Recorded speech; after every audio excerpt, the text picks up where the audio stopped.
வவுனியா நகரிலிருந்து 18 கிலோமீட்டர் தொலைவில் அமைந்திருக்கின்ற 5 ஏக்கர் 9 பரப்பு நிலப்பரப்பை கொண்ட இந்த மாபெரும் காணி விற்பனைக்குள்ளது.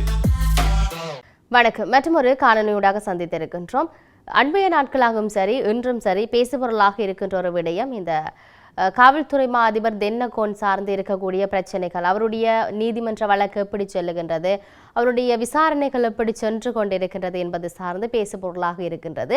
அது சார்ந்துதான் நாம் இன்று இந்த காணொலியில் பார்க்க போகின்றோம். இன்றைய தினமும் பதவி இடைநீக்கம் செய்யப்பட்டுள்ள காவல்துறை மா அதிபர் தேசபதி தென்னகோன் மாத்திரை நீதவான் நீதிமன்றத்துக்கு அழைத்து வரப்பட்டிருந்தார். அவர் அழைத்து வரப்பட்ட போது பாதுகாப்பு என்பது மிக பலத்த பாதுகாப்பு, அதிகளவிலான பாதுகாப்போடு தான் அவர் நீதிமன்றத்துக்கு அழைத்து வரப்பட்டிருந்தார். அவரை எதிர்வருகின்ற 10ஆம் தேதி வரை விளக்கமறியலில் வைக்குமாறு நீதவான் நீதிமன்றத்தினால உத்தரவு பிறப்பிக்கப்பட்டிருக்கின்றது. விளக்கமறியலில் வைக்கப்பட்டுள்ள நிலையில் அவர் இன்றைய தினம் அழைத்து வந்திருந்த பொழுது இவருக்கு விளக்கமறியல் நீடிக்கப்படுமா இல்லாட்டி அவர் சார்ந்த விசாரணை அடுத்த கட்டத்துக்கு செல்லுமா என்ற மிகப்பெரிய எதிர்பார்ப்பு என்பது இருந்திருந்தது. இதுக்கு மத்தியில் அவருக்கு வழங்கப்பட்டிருக்கின்றது 10ஆம் தேதி மட்டும் விளக்கமறியல் இருக்குமாறு என்பதை இந்த இடத்தில் சொல்லுகின்ற பொழுது தேசபந்து தென்னகோன் கடந்த மார்ச் மாதம் 20ஆம் தேதி மாத்திரை நீதவான் நீதிமன்றத்தின் உத்தரவின் பேரில் அவர் விளக்கமறியல் வைக்கப்பட்டிருந்தார். அந்த விளக்கமறியலின் பிற்பாடும் அவருடைய விசாரணைகள் என்பது முன்னெடுக்கப்பட்டிருந்தது, குழுக்கள் நியமிக்கப்பட்டிருந்தது.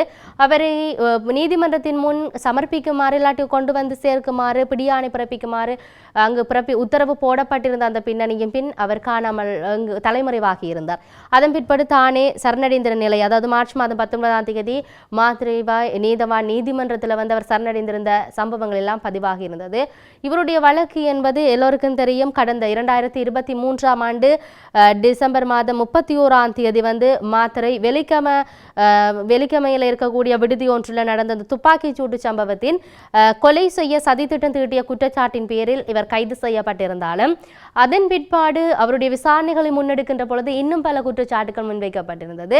அதில் இன்னும் ஒரு குற்றம், அவர் தனிப்பட்ட தன்னுடைய தேவைகளுக்காக வேண்டி ஒரு குழுவை ஒன்று அமைத்து அதனூடாக திட்டங்கள் தீட்டுகின்ற இல்லாட்டி அவர் அது சார்ந்தான ஒரு சட்டவிரோத செயற்பாடுகளை முன்னெடுப்பதற்காக அந்த குழு அமைக்கப்பட்டிருந்த சார்ந்து அவருடைய நகர்வுகள் அங்கு நகர்ந்து சென்று கொண்டிருக்கின்றது. ஆகவே நாங்கள் பொறுத்திருந்து பார்க்க வேண்டிய தேவை இருக்கிறது. பதவி இடைநீக்கம் செய்யப்பட்டிருக்கின்ற காவல்துறை அதிபர் தேசபந்து தென்னகோனுக்கு 10ஆம் தேதி வரை விளக்கமறியல் வைக்கப்பட்டிருக்கின்றது. அந்த 10ஆம் தேதியின் பிற்பாடு அவர் நீதிமன்றத்தில் சமர்ப்பிக்கப்படுகின்ற பொழுது இல்லாட்டி அவரை ஆஜர்படுத்துகின்ற பொழுது அவருக்கான தீர்ப்பு எப்படி இருக்க போகின்றது என்பதை பொறுத்திருந்து பார்ப்போம். மற்றொரு பதிவினூடாக சந்திப்போம். வணக்கம்.